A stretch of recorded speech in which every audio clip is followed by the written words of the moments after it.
I'd like to talk about a couple examples for discrete convolution. And in particular, I want to start off with what would be a typical starting transfer function. Imagine I have this y of n, and I have three different terms. One, which is minus x of n, two of x of n minus 1, and minus x of n minus 2. Something that would have an impulse response that would give me a minus 1 at n equals 0, a 2 at the next at n equals 1, and then a minus 1 at n equals 2. And I start with this impulse response. And what I'd like to do is I'd like to say, well, what does this impulse response look like? And so first, I want to be able to say, let me take a look at two inputs and just see what output I would get out of that. Well, if I have an h of n, what I would simply need to do is take the x of n, and then I'm doing a convolution. And so this is a discrete convolution. And there's many ways to think about it. Convolution often is kind of like the scary term. But in the discrete case, it's usually fairly straightforward. And there's a couple ways to think about it. So I want to take a look at it in these two cases. The first one is, in the first case, I can write the x of n as its own set of impulses. And as a result, then effectively now I'm convolving this set of impulses here with the set of impulses for the h of n. And so then all I need to understand is, what is the convolution of an impulse with an impulse? And it's just basically, if there's a delay of the impulse 1 and the delay of the impulse 2, I effectively just get the delay of both of those impulses. Great. So that means now this looks like polynomial multiplication, and in fact, it is a form of that. In fact, these kinds of techniques for convolution is a way to talk about various forms of polynomial multiplication that you might end up encountering in different places. So great. So effectively, I have these two polynomials, and I'm convolving them to do a multiplication, L by L, and then grouping all the delays. And when I do that, I get this minus 1, 2, minus 2, 2, minus 2, and then 1. Which is interesting because if I look at the overall structure, I realize, I do actually have some significant jumps in a couple of these places. This is an upward, and downward jump. And I'm sort of picking up those effects. And so I'm sort of picking those things up and sort of accentuating those, and not much else happening. A related technique is then to say, and we'll use the second case as an example, is to say, well, I have this input, let me multiply it by the first delay, and now it's also minus 1.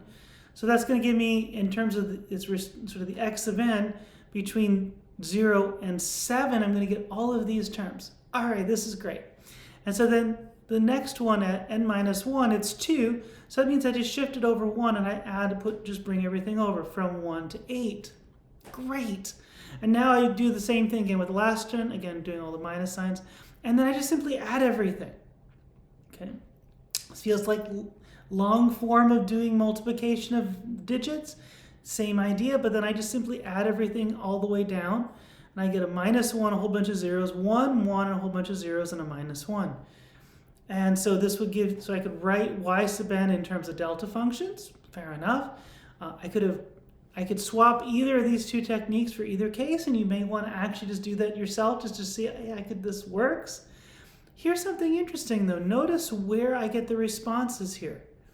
Minus 1 curves up. There's something interesting happening right at the edge here, which might be due to sort of the initial condition. You get that also on this edge here and this edge here in the first case. But then I get pretty much almost looks like a constant slope.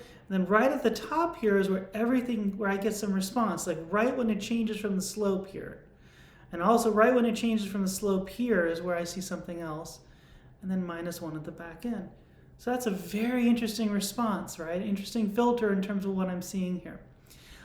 This is definitely something that is looking at basically high frequency changes. So things when it's changing, particular high frequency changes when I'm picking up various effects here.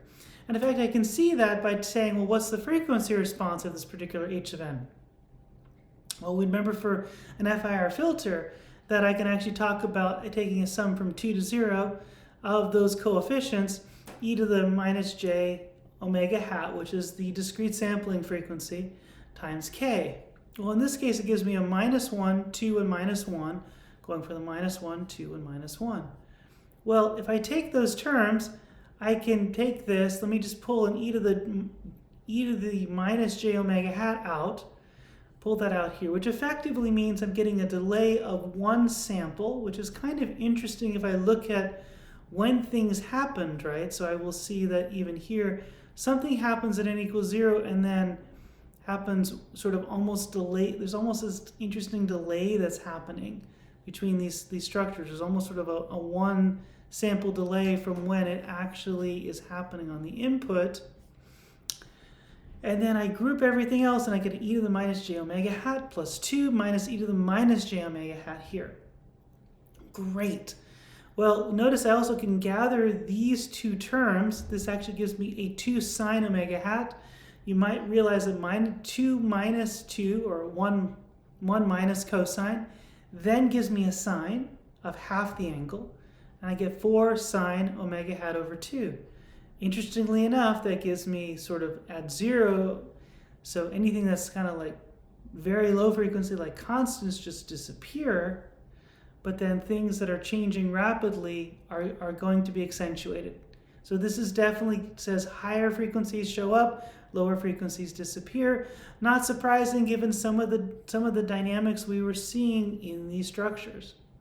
And so, but again, much could be analyzed out of any of these sort of structures, but it gives you a sense of this is how you think about the convolution, and this is how you think about the frequency response of that convolution.